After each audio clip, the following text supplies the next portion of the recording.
말씀입니다. 신약 207면에 있습니다.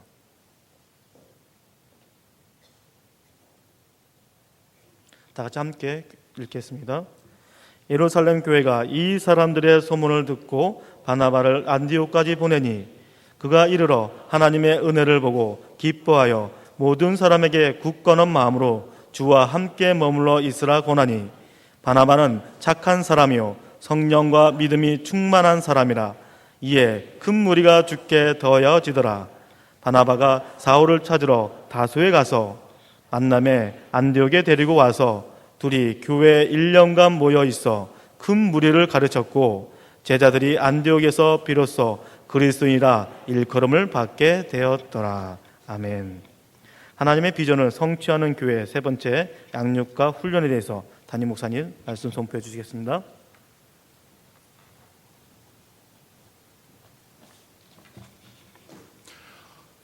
태풍이 너무나 고요하게 잘 지나갔습니다.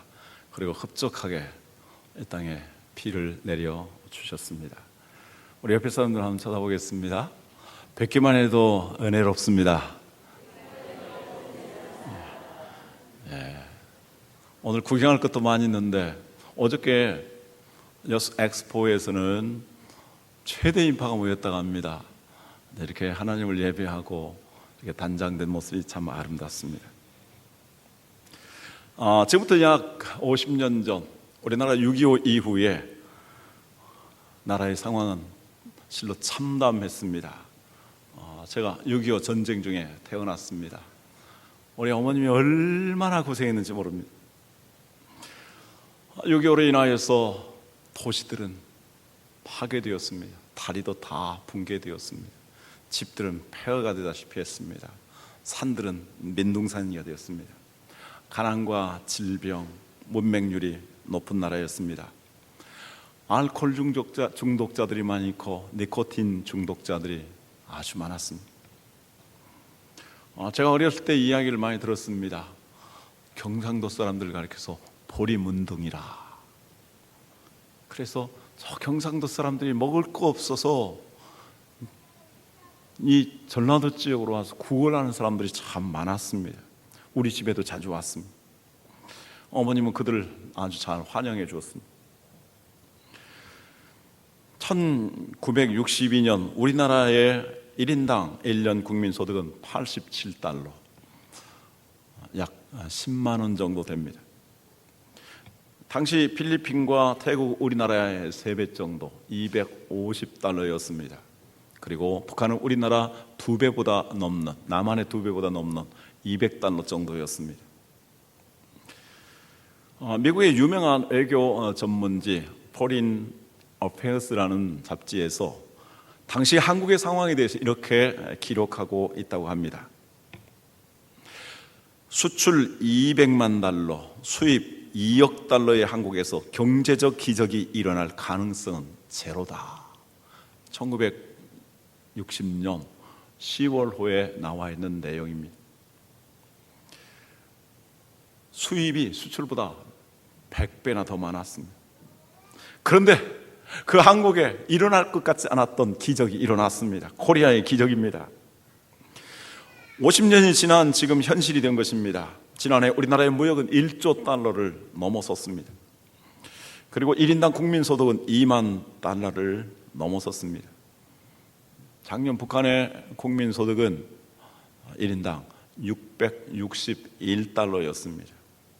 약 3배 정도 증가했는데, 우리나라는 48년 동안에 무역 수출이 5,000배가 증가하였고, 그리고 1인당 국민소득이 249배가 증가했습니다. 여러분, 이게 코리아의 기적이 아니겠습니까? 6.25 이후에 세계에 이런 나라가 전혀 없다고 합니다. 할렐루야. 6.25로 인한 폐허의 잿더미에서 기적이 일어났습니다. 원조를 받는 나라에서 원자는 나라가 되었고, 선교를 받는 나라에서 세계 선교의 강국이 되었습니다.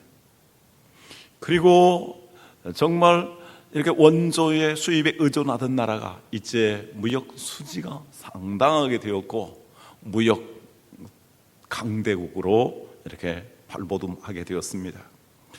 우리나라가 수출 1위를 차지하는 게 작년에 74가지였다고 합니다. 재밌는 것은 가장 정교하고 부가가치가 높은 작은 반도체 수출이 우리 한국에서 세계 1위입니다. 그리고 또 하나, 세계 가장 큰 상품인 초대형 선박 수출이 우리 한국이 1위입니다. 참 대단한 나라가 아닐 수 없습니다. 도대체 코리아의 기적이 무엇 때문에 이렇게 가능하게 되었을까요? 저는 첫째로 이 땅에 예수 그리스도의 복음을 받아들이고 복음을 받아들인 사람들이 성경관에 입학해서 창조적으로 열심히 일하였기 때문에 나타난 기적이라고 봅니다. 하나님이 이 땅에서 정말 신앙의 가치관을 가지고 열심히 일하며 기도하는 사람들을 축복해 주신 것입니다. 그 다음으로 강조하고 싶은 것은 우리나라에 넘쳐나는 교육열이라고 봅니다. 얼마나 우리나라 사람들이 자녀 교육에 열심을 다하고 있습니까? 자기는 가난하고 또 배골고 또 제대로 옷을 못 입는다 할지라도 자녀의 교육이라 하면 정말 모든 걸 내어놓았습니다. 집도 적은 대로 옮기기도 하고 논밭을 팔기도 하고 또 소도 팔아서 자녀를 가르쳤습니다. 그래서 고등학교에 가고 대학에 들어가게 되고 그리고 해외에 많은 유학생들을 보냈습니다. 우리나라는 땅이 좁고 지하 자원이 별로 없습니다. 거의 없습니다. 우리나라의 가장 중요한 자산이 무엇입니까? 자원이 사람입니다. 그래서 정말로 중요한 것은 사람이 비전인 것입니다. 하나님께서 이 세상을 창조하실 때도 사람을 창조하시고 하나님을 대신해서 이 세상을 다스리도록 만드셨습니다.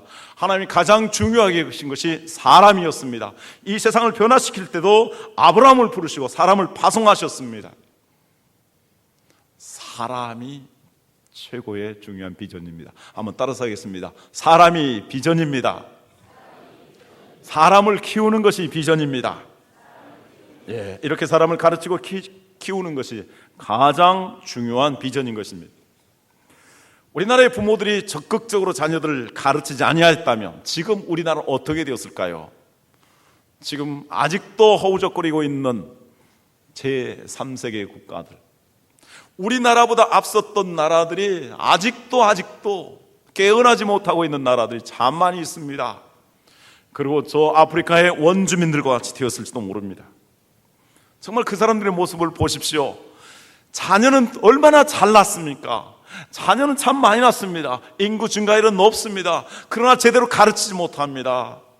또 헐벗고 굶주리고 병에 걸리고 빼빼 말라서 초기 사망률이 지극히 높습니다. 평균 수명률이 높습니다. 인구가 많이 있다 할지라도 자녀들이 많이 태어날지라도 그것이 정말 행복한 것이고 그것이 영향력 있는 삶이 되겠습니까? 그래서 교육이 이렇게 중요한 것입니다. 아직까지는 세계에 지난 100여 년 동안에 최강대국을 이뤘던 나라가 미국이라고 할 수 있겠습니다. 미국의 저력이 무엇일까요? 미국에서 공부하면서 또 미국을 쭉 살펴보면서 도대체 이 미국이라는 나라가 어떻게 해서 이러한 대단한 힘을 발휘하게 됐을까 생각하고 또 살펴보았습니다. 물론 폭넓게 살펴본 것은 아닙니다. 그러나 저는 세 가지 중요한 것을 강조하고 싶습니다. 하나는 어마어마한 자원입니다. 정말 얼마나 기름진 짱들이 많이 있는지 우리 상상을 초월합니다. 또 하나는 기독교 신앙에 입각한 탁월한 교육입니다. 교육 시스템이 아주 잘 되었습니다.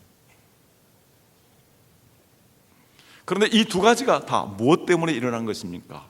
바로 기독교 신앙에 입각해서 이루어진 것입니다.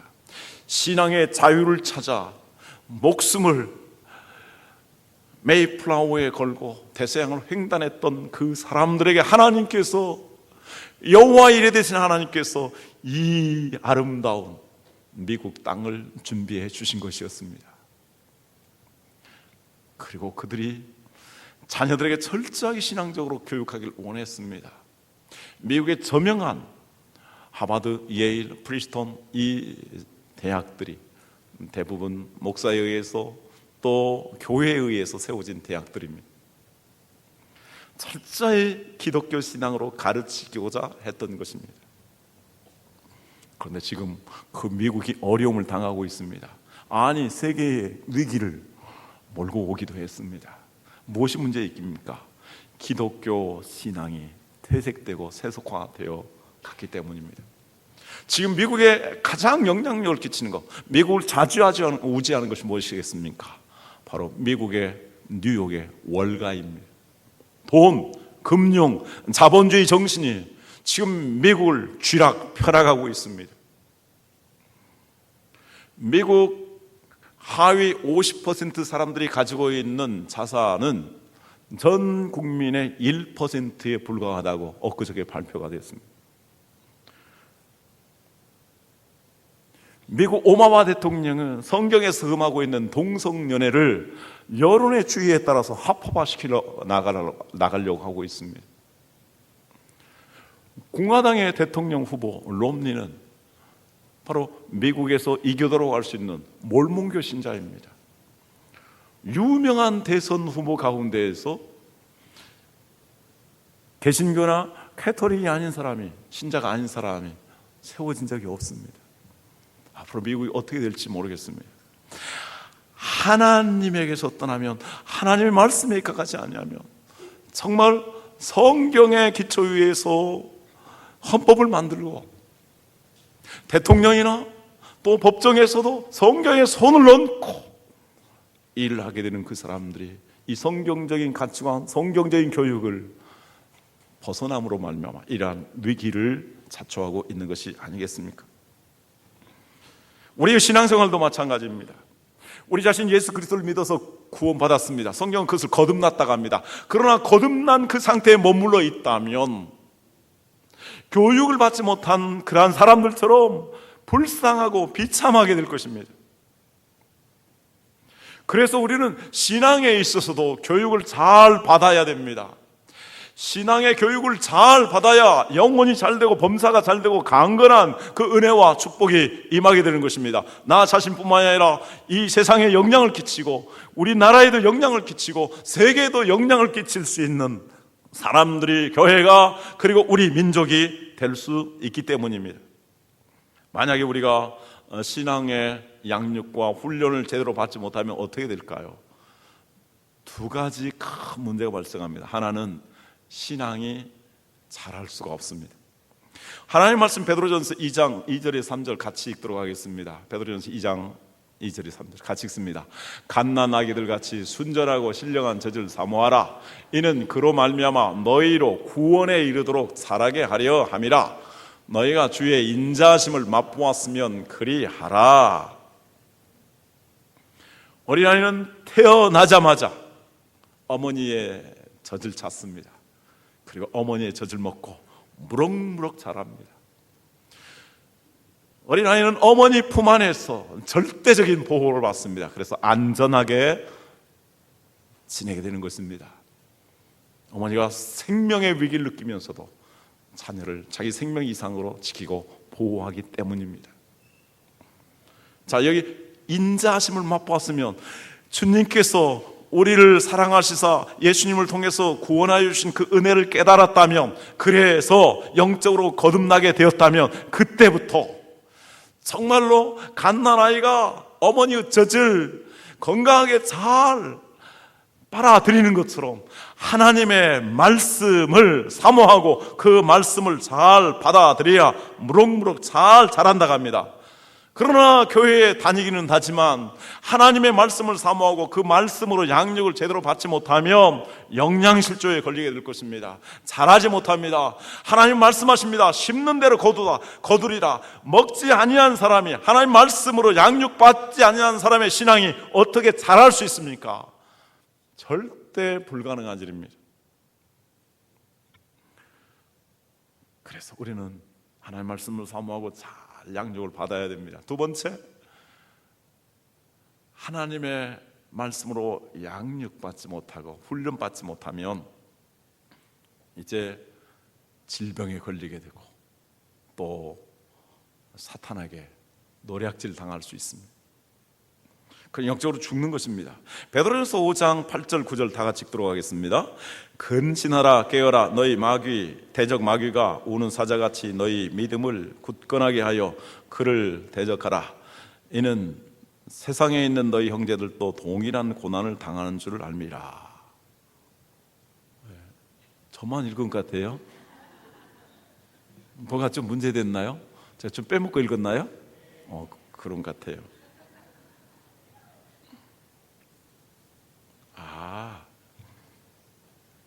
제가 출력하면서 후반부를 잘라냈더니 그렇게 됐군요.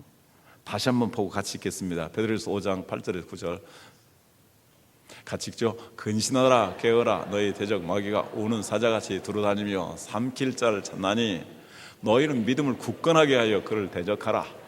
이는 세상에 있는 너희 형제들도 동일한 고난을 당하는 줄을 알미라. 마귀가 우는 사자처럼 운다, 으르렁거리면서 포효한다, 그런 의미 아니겠습니까? 왜?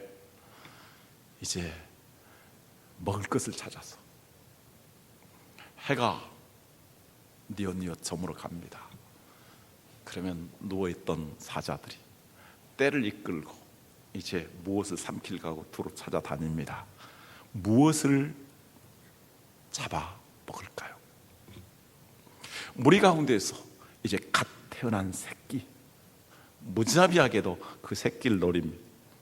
또 병들거나 다치거나 늙어서 이렇게 처지는 것들, 그리고 눈치도 없이 여기 끼고 저기 끼고 다면서 무리에 합류하지 못하는 것들, 표적입니다. 사자는 그러한 것들이 있으면 주목하게 됩니다. 그리고 엎드립니다. 다가오기를 기다리든지 아니면 조용히 다가갑니다. 그리고 때가 되었다고 생각하면 온 힘을 기울여서 공격합니다. 그리고 멱통을 뚫습니다. 질식하여 죽게 만듭니다. 그리고 무자비하게 갈기갈기 찢습니다. 그리고 뼈까지 씹어서 삼킵니다. 여러분, 오늘날에도 이러한 사자처럼 영혼의 사냥꾼들이 있습니다. 영혼들 도둑질하고 죽이고 지옥으로 끌고 가는 무리들이 있는 것입니다. 바로 누구입니까? 대적, 적그리스도, 이단입니다. 이 이단들은 연약한 성도들, 또 건강하지 못한 성도들, 한눈 팔고 세상 끼웃거리는 성도들을 표적으로 삼아서 공격합니다. 그리고 무자비하게 그들의 영혼을 파괴해 나가고 삶을 파괴해 나갑니다. 우리는 이걸 경계해야 합니다. 그래서 성경 우리에게 말씀합니다. 예수 그리스도 장사한 분량처럼 성장하라. 그래서 이러한 마귀 사탄을 대적할 수 있는 힘과 능력을, 믿음을 길러야 된다고 말씀하고 있습니다. 에베소 4장 13절에 15절 같이 읽습니다. 우리가 다 하나님의 아들을 믿는 것과 아는 일에 하나가 되어 온전한 사람을 이루어 그리스도의 장성한 분량에 충만한 데까지 이르리니 이는 우리가 이제부터 어린아이가 되지 아니하여 사람의 속임수와 간사한 유혹에 빠져 온갖 교훈의 풍조에 밀려 요동하지 않게 하려 함이라. 하나님의 아들을 믿는 것, 이제 믿을 뿐만 아니라 알아야 된다, 지식을 쌓아야 된다라고 말씀합니다. 그래야 이 믿는 것과 아는 것이 하나가 되어서 어린 아이들처럼 사람의 속임수와 간사한 유혹에 이끌려서 요동하지 않는다라고 말씀합니다. 어린 아이들, 아주 조그마한 어린 아이들 가르쳐서 유치하다라고 말합니다. 그래서 유치원이라고 말하죠. 성장하지 못하고 항상 어린아이로 머물러 있으면 이 영적인 사냥꾼들에게 표적이 됩니다. 그래서 어떻게 그 영적인 사냥꾼들이 사냥합니까? 여기 사람의 속임수와 간사한 유혹이라 그랬습니다. 어린아이들이 사탕 하나에 어른들 잘못된 어른을 따라갑니다. 그러다가 때로는 성폭행을 당하기도 하고, 때로는 유괴당해서 감금당하고, 때로는 죽기까지 합니다. 사탄이 이렇게 속임수로, 간사한 유혹으로, 때로는 사탕 발림으로, 때로는 거짓된 위장을 가지고 접근합니다. 지금 이단들이 기독교를 비판하는데 얼마나 혈안이 됐는지 모릅니다. 그리고 기독교를 공격합니다. 지금 한국에 가장 정말 한국 교회를 집중적으로 공격하고 있는 단체가 신천지입니다. 이제 그들이 은밀하게 활동했습니다. 지금까지는 추수꾼 해가지고 은밀하게 접근을 했습니다. 추수를 하는데 어디로 추수하러 갑니까? 기독교인들을 찾아갑니다. 교회로 찾아가며 은밀하게 교회에 접근합니다. 그리고 목사에게까지 갑니다. 목사인 저에게도 편지가 오고 그 자료가 옵니다. 오늘 와보라 이것입니다. 얼마나 교회를 공격하는지, 기독교에 대해서 안티 사이트 또 안티 댓글을 네티즌들이 쓰는 것을 점검했는데, 왜 기독교에 대해서 그 반발하는, 공격하는, 비난하는 글들이 많은가? 조사해봤더니 70% 이상이 그 이단 단체라고 말합니다. 제가 신천지에 대한 인터넷을 어젯밤에 좀 살펴보았습니다. 놀랍고도 충격적인 사실은 신천지에 대해 비판, 그러한 내용으로 썼는데 그 글들을 누가 썼냐면 신천지 교도들이 썼습니다. 신천지에 대해서 이렇게 비판하는데 모르고 하는 말씀입니다. 신천지에 와보십시오. 그렇지 않습니다. 그래서 그들이 그렇게 활개를 치고 있는 것을 봅니다. 우리 사랑하는 성도님들, 오늘날 이단들이 얼마나 득심거립니까? 노골적으로 포교활동을 하고 교회에 침투하여 연약한 성도, 병든 성도, 나홀로 신앙생활하며 세속에 기웃거리는, 여기저기 성경 공부하러 다니는 사람들, 인정사정 없이 무자비하게 공격합니다. 여러분, 가장 그들이 유용하게 효과적으로 통한 전략이 무엇인 줄 아십니까? 무료 성경 신학원입니다. 무료 하니까 얼마나 좋습니까? 공짜입니다. 공짜라면 뭐 옛날에 양재물도 큰 거 먹는다라는 말이 있는데, 공짜. 그러나 이 세상에 가치 있는 것은 공짜가 없습니다. 그다음 두 번째, 성경 공부한다. 이야, 교회에서도 성경 공부 잘 안 해주는데, 야, 성경 공부한다. 그래서 성경을 배우기 위해서 갑니다. 거기에다 성경을 공부하는데 어느 수준으로? 신학 수준으로 한다. 그래서 나도 이제 목사하고 맞짱 뜰 수 있겠다. 이게 일반 성도들 앞에서 내가 어깨를 으쓱거리면서 가겠다. 이렇게 생각했을지도 모릅니다. 그 전략, 무료, 성경, 신학, 이러한 위장 전술을 통해서 얼마나 많은 사람들이 속아 넘어갔는지 모릅니다. 저도 이 대학생들을 지도하는 가운데 신천지에 빠진 학생들을 보았는데 도저히 말이 안 통합니다. 그래서 너희들이 가져온 자료를 가져와 봐라. 그 자료를 다 무료 신학원에 가서 배운 자료를 보니까 이건 조금만 그 신학에 대한, 성경의 원어에 대한 상식만 있어도 다 분간할 수 있는 내용인데 알지 못합니다. 알지 못합니다. 제가 두 가지 한번 질문을 던져보겠습니다. 하나는, 왜 유독 기독교에 이단들이 많을까요? 다른 종교보다도 기독교에 이단들이 많이 있습니다. 그 이유는 다이아몬드나 금은 모조품, 가짜, 심지어는 인조로 만든 것들이 많이 있습니다. 그러나 은이나 구리 같은 것들은 이렇게 모방하지 않습니다. 기독교의 진리가 정말 생명의 진리요, 기독교의 복음이 영향력 있고 세계와 역사를 변화시키는 그런 하나님의 능력이 있기 때문에 이것들을 사탄이 가짜로 모방하고 또 위장하고 이단으로 포장하고 있는 것입니다. 또 하나 질문을 던져보겠습니다.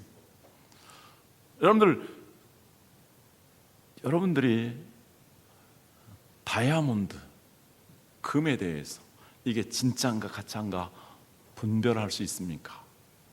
전문적인 그 지식을 갖지 않냐면 분간할 수가 없습니다. 저는 인조 다이아몬드도 이 현미경으로 본 적이 있는데 얼마나 아름다운지 모릅니다. 저는 다이아몬드를 분간할 수 없습니다. 그리고 금반지가 이게 14K인지 18K인지 알 수가 없습니다. 전문가들이 압니다. 그래서 신학적인 전문적인 지식을 그리고 훈련을 받지 않은 사람들은 모릅니다. 내가 가서 봤더니 옳은 말만 하더라. 천만의 말씀입니다. 속고 있는 것입니다. 그래서 성경은 우리에게 말씀합니다. 에베소 4장 15절 16절 말씀. 오직 사랑 안에서 참된 것을 하여 범사에 그에게까지 자랄지라. 그는 머리니 곧 그리스도라. 그에게서 온몸이 각 마디를 통하여 도움을 받음으로 연결되고 결합되어 각 지체의 분량대로 역사하여 그 몸을 자라게 하며 사랑 안에서 스스로 세우느니라. 참된 것을 하라. 그 범사에 예수님처럼 자라라고 말씀합니다. 예수님까지. 우리의 신앙의 표대는 바로 예수님이십니다.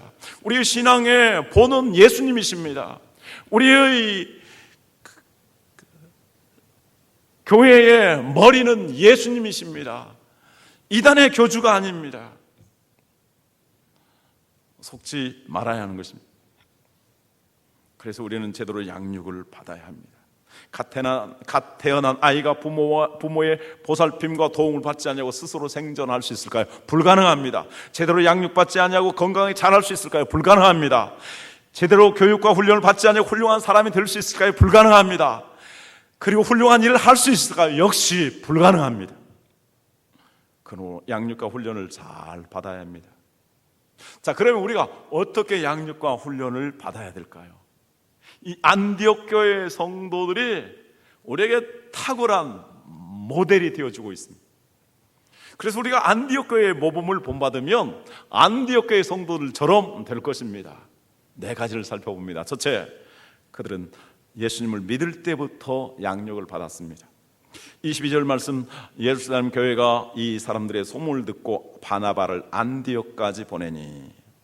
자, 신앙의 자유를 위해서 핍박을 피하여 세계 각지로 흩어졌던 사람들이 안디옥에 이르러서 유대인이 아닌 다른 사람들에게도 전도했습니다. 그래서 그들이 복음을 받아들였습니다. 예수 믿은 지 얼마 안 되는 사람들입니다. 그리고 흩어진 사람들도 지도자가 없습니다. 다 평신도들입니다. 이 평신도들과 그리고 평신도들의 전도를 받고 이렇게 이제 갓 태어난 그리스도인들이 한 교회가 이루어졌습니다. 그 이야기를 들었을 때 예루살렘 교회의 사도들은 즉시 이들의 신앙을 잘 보호하고 잘 양육시켜 나가기 위해서 바나바를 사역자로 파송하게 됩니다. 그래서 그의 가르침을 받도록 합니다. 여러분, 사람이 언제 제일 무럭무럭 자라고 성장합니까? 갓 태어난 다음부터입니다. 어머니의 젖을 먹으면 먹는 대로 막 살이 찝니다. 때로는 막 과장해서 말하면 풍선처럼 막 살이 찝니다. 그리고 1년 되면은 3배로 이렇게 자라게 됩니다. 그래서 우리가 신앙생활 할 때 예수 믿을 때부터 하나님 말씀으로 잘 양육을 받아야 됩니다. 그래야 무럭무럭 우리의 신앙이 자랍니다. 왜냐하면 그 하나님의 은혜를 깨달았을 때, 처음 사랑을 받았을 때 우리의 영혼이 스폰지와 같습니다. 주시는 은혜대로 받습니다. 마음에 감격이 있습니다. 그리고 좋은 옥토가 되어서 그 말씀이 뿌리를 내리고 그 말씀 안에서 기쁨을 누리며 성장하게 되는 것입니다. 그래서 어렸을 때 잘 자라야 됩니다. 한번 신앙 시작할 때에 잘 성장하지 아니하면 그 다음에 성장하기 참 어렵습니다. 정말 성장하기 좋을 때, 꼭 성장해야 될 때, 성장해야 되는데 그때가 언제냐? 예수님을 믿고 영접할 때부터입니다. 두 번째, 교회를 중심으로 양육을 받아야 됩니다. 23절, 그가 이르러 하나님의 은혜를 보고 기뻐하여 모든 사람에게 굳건한 마음으로 주와 함께 머물러 있으라. 주님 함께 머물러 있으라. 어디에? 교회에 머물러 있으라. 교회를 중심에서 살라라는 말씀입니다. 무료 성경 신학원 갔다가 독약을 먹은 사람들이 너무도 많이 있습니다. 그 이단 단체의 포교 전략 중에 가장 중요한 전략이 아주 성경 공부 잘 가르치는 사람이 있습니다. 올해 참으로 유감스럽게도 우리 교회의 직원으로 이렇게 모셨던 사람이 이웃 사람들에게 은밀하게 성경 공부 잘 하는 데 있으니 거기 가지 않겠습니까? 어린이집 교사들에게 이렇게 접근하기 시작했습니다. 그래서 당회에서 긴급한 회의에서 그걸 확인하고 그리고 정리했습니다. 이렇게 침투하는 것입니다.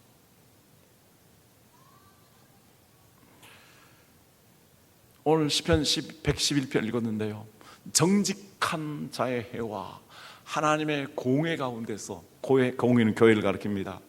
그래서 정직하고 하나님을 경외하고 정말 하나님을 이렇게 잘 경외하는 교회를 중심해서 성경 공부를 해야 하는 것입니다. 그리고 양육과 훈련은 이렇게 교회를 중심해서 해야 합니다. 세 번째, 좋은 목회자에게 양육을 받아야 합니다. 24절 다 같이 한번 읽도록 하겠습니다. 바나바는 착한 사람이요 성령과 믿음이 충만한 사람이라 이에 큰 무리가 주께 더하여지더라. 여기 바나바 훌륭한 지도자인데 세 가지의 자질을 가지고 있습니다. 첫 번째 뭐라 하겠습니까? 착한 사람. 두 번째, 성령이 충만한 사람. 세 번째, 믿음이 충만한 사람. 같이 한번 해봅시다. 첫 번째 뭐라 하겠어요? 성령이 착한 사람. 두 번째, 성령이 충만한 사람. 세 번째, 믿음이 충만한 사람. 자, 착한 사람이라는 것은 무엇입니까? 정말 성품이 훌륭해서 늘 이웃을 생각하고 이웃을 배려하며 이웃에게 유익을 끼치는 사람입니다. 그러나 이단과 잘못된 지도자들의 특징은 자기 유익을 구합니다. 그래서 사기꾼과 같습니다. 그러한 사기꾼한테 배우면 사기꾼과 같이 됩니다. 그래서 진리를 교묘하게 위장해서 사기를 치고 교회를 공격합니다. 그런 사람한테 배우면 그 사람도 똑같이 그렇게 자기도 알지 못하면서 거짓된 이야기를 하고 그리고 교회를 공격합니다. 지금 그렇게 하고 있습니다. 두 번째, 성령이 충만한 사람입니다. 성령이 충만한 사람이란 자기 자신의 생각이나 자기 자신의 꿈이나 자기 자신의 어떤 목표를 이루기 위해서 하는 것이 아닙니다. 그리고 자기 자신의 힘으로 하는 것이 아닙니다. 하나님 앞에 겸손히 엎드려서 하나님의 도움을 구하며 성령께서 지혜와 믿음과 힘을 주시기를 기도하여 성령께서 공급하시는 힘과 지혜로 사역하는 사람이 성령 충만한 사람입니다. 지금 한국을 혼란시키고 있는 그 교주는 뭐라고 하는 줄 아십니까? 자기가 보혜사라 그럽니다. 자기가 성령이라는 것입니다. 이런 참남한 말, 신성모독한 말을 할 수 있습니까? 성령 앞에 엎드려서 간구하여 성령의 은혜를 힘입어 사는 것이 아니라 내가 보혜사다라고 말하고 있습니다. 더 기가 막힌 것은 그 사람의 말을 이렇게 듣고 속고 있다는 것입니다. 마귀의 무시무시한 힘과 마귀의 권능이 아니면 사람이 그렇게 넘어갈 수 없습니다. 성령 충만한 사람이었습니다. 세 번째, 믿음이 충만한 사람이었습니다. 믿음이 충만하다는 것은 뭡니까? 믿음대로 행하는 사람입니다. 그래서 하나님 말씀대로 행하고 실천하는 사람입니다. 그래서 주님과 주님의 교회를 위해서 헌신하고 섬기는 사람입니다. 그러나 이단의 교주들은 섬기는 것이 아니라 결국 자기 자신이 제왕처럼 군림합니다. 심지어는 자신이 신이라고 보혜사라고 이렇게 하면서 성도들이 절대 복종을 요구합니다. 어리석은 성도들은, 분별이 없는 성도들은 그만이 보혜사라고 생각하면서 그 앞에 절대 복종합니다. 그를 떠나면 아무것도 할 수 없는 것처럼 생각합니다.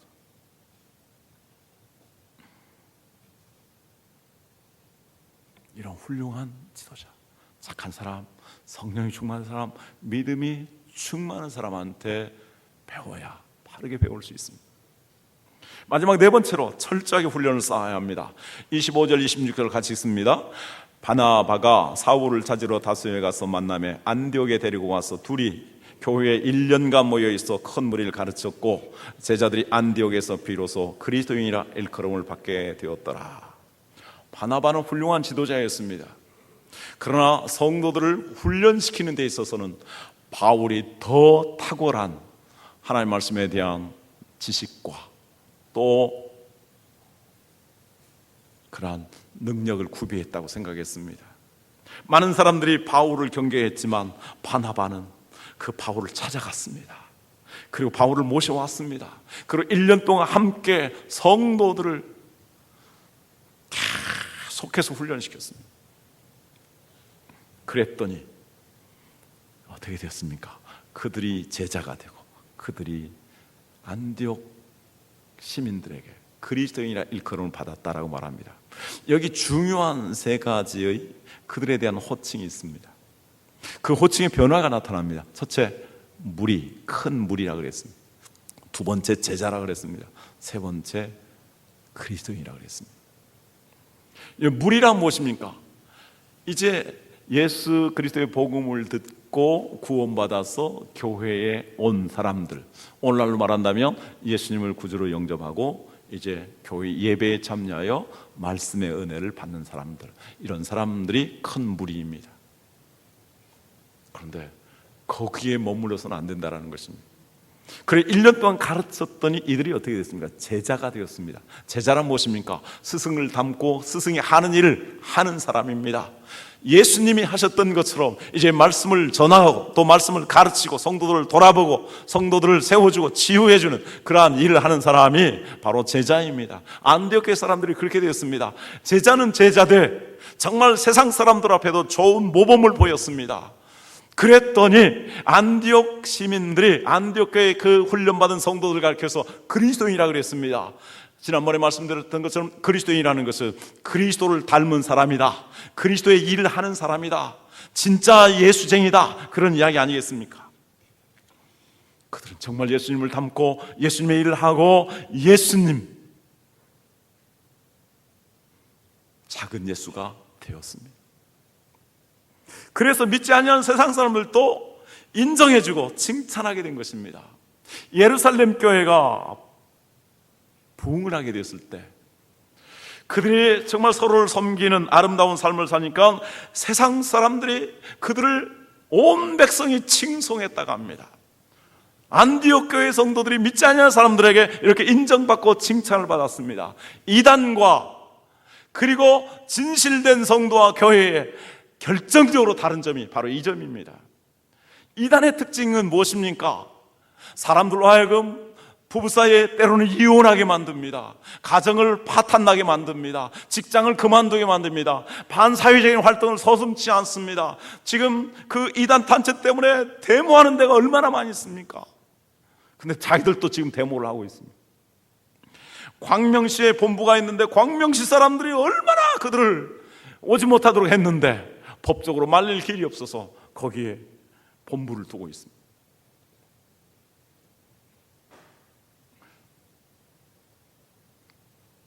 자, 그들은 똑같이 우리와 함께 성경 공부도 합니다. 전도도 합니다. 기도도 할 것입니다. 그런데 그들은 이렇게 반사회적이며 파괴적인 그런 활동을 합니다.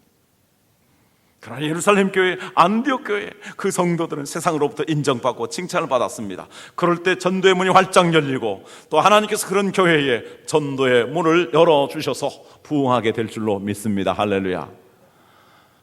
지난주에 제가 두 가지 감사한 이야기를 들었습니다. 하나는 뭐냐면 우리 소망교회가 참 말씀으로 잘 전하고 또 말씀으로 양육하고 훈련을 잘 해서 성도들이 아주 건강하게 자란다.